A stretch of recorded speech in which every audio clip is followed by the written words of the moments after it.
Google ने Apple के पूर्व कार्यकारी को भारत नीति प्रमुख के रूप में नियुक्त किया।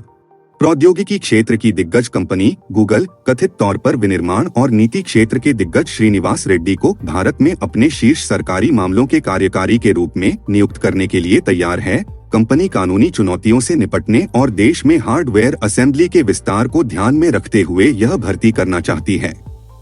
रेड्डी वर्तमान में माइक्रोसॉफ्ट में एक वरिष्ठ इंजीनियरिंग कार्यकारी के रूप में काम कर रहे हैं। रिपोर्ट के अनुसार वह इस साल के अंत तक गूगल में शामिल हो सकते हैं। माइक्रोसॉफ्ट से पहले रेड्डी ने एप्पल की भारतीय नियामक टीम के साथ भी काम किया। उन्होंने स्वीडिश दूरसंचार गियर निर्माता एरिक्सन एबी के साथ एक वरिष्ठ पद पर भी काम किया। गूगल फिलहाल अपने पिक्सल स्मार्टफोन का उत्पादन भारत में करने के लिए कई विक्रेताओं के साथ बातचीत कर रहा है, जबकि माना जा रहा है कि कंपनी पिक्सल के साथ भारत में मैन्युफैक्चरिंग शुरू कर सकती है। सागर निधि पर संयुक्त महासागर अभियान मुख्य बिंदु।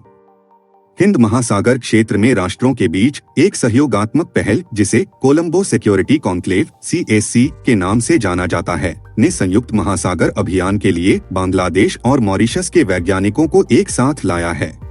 अनुसंधान पोत सागर निधि पर सवार होकर ये वैज्ञानिक विशाल समुद्री विस्तार में अनुसंधान और अन्वेषण करने के लिए यात्रा पर निकले हैं। इस क्रूज का संचालन पृथ्वी विज्ञान मंत्रालय के तहत भारतीय राष्ट्रीय महासागर सूचना सेवा केंद्र (इनकॉयस) द्वारा किया जा रहा है। यह अभियान नवंबर 2022 में गोवा और हैदराबाद में आयोजित प्रथम CSC समुद्र विज्ञानी और हाइड्रोग्राफर्स सम्मेलन का प्रत्यक्ष परिणाम है। इस शोध का उद्देश्य प्रभावी प्रबंधन और संरक्षण प्रयासों को सक्षम करते हुए महासागरों और उनके पारिस्थितिक तंत्र की बेहतर समझ में योगदान देना है। समुद्री डेटा का अध्ययन करके वैज्ञानिक जलवायु परिवर्तन, प्रदूषण और समुद्री जीवन को प्रभावित करने वाले अन्य कारकों के प्रभावों के बारे में जानकारी प्राप्त कर सकते हैं।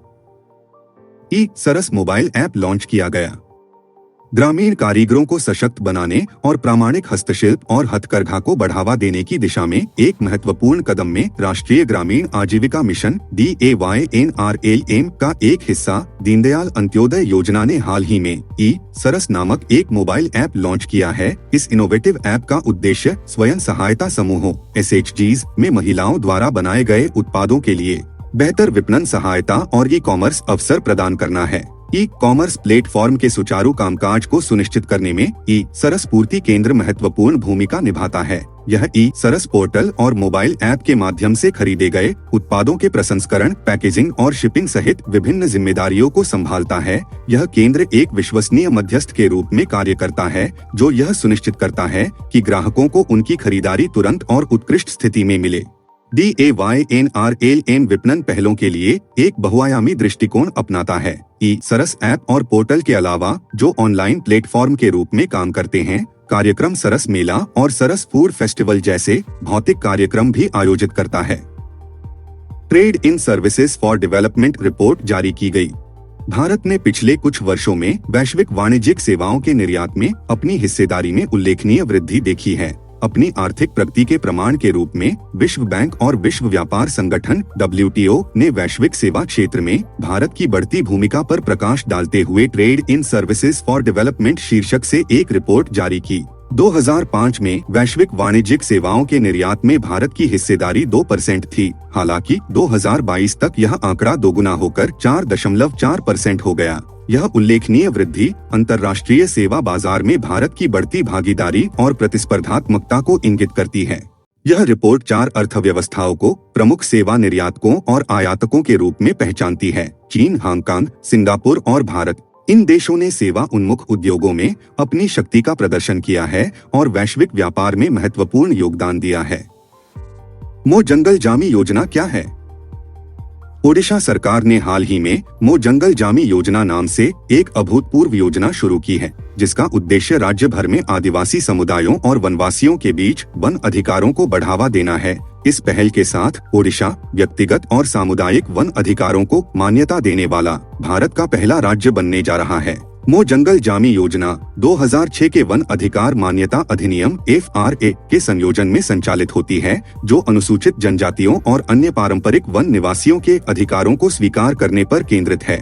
मो जंगल जामी योजना अंतरालों को पाटने और उन महत्वपूर्ण मुद्दों को संबोधित करने पर केंद्रित है, जो पिछले 15 वर्षों के दौरान केंद्रीय योजना FRA के तहत पहले लक्षित नहीं थे। इस योजना से ओडिशा के वन समुदायों को महत्वपूर्ण लाभ और मान्यता मिलने की उम्मीद है। One health priority research agenda on antimicrobial resistance जारी किया गया। FAO, UNEP, WHO और WOAH सहित प्रमुख संगठनों द्वारा one health priority research agenda on antimicrobial resistance AMR जारी करना AMR के महत्वपूर्ण मुद्दे को संबोधित करने की दिशा में एक महत्वपूर्ण कदम का प्रतीक है। इस सहयोगात्मक प्रयास का उद्देश्य वन हेल्थ नामक व्यापक दृष्टिकोण के माध्यम से लोगों, जानवरों और पारिस्थितिक तंत्र के स्वास्थ्य को अनुकूलित करना है। 22 जून 2023 को विश्व स्वास्थ्य संगठन WHO ने मानव स्वास्थ्य में AMR के लिए एक वैश्विक अनुसंधान एजेंडा लॉन्च किया। यह व्यापक एजेंडा 40 शोध विषयों को प्राथमिकता देता है। 2030 तक नीतियों और हस्तक्षेपों को सूचित करने के लिए, साक्ष्य उत्पन्न करने के लिए एक रोड मैप प्रदान करता है। निम्न और मध्यम आय वाले देशों पर ध्यान केंद्रित करके इस एजेंडे का लक्ष्य वैश्विक स्तर पर AMR के बोझ को कम करना है।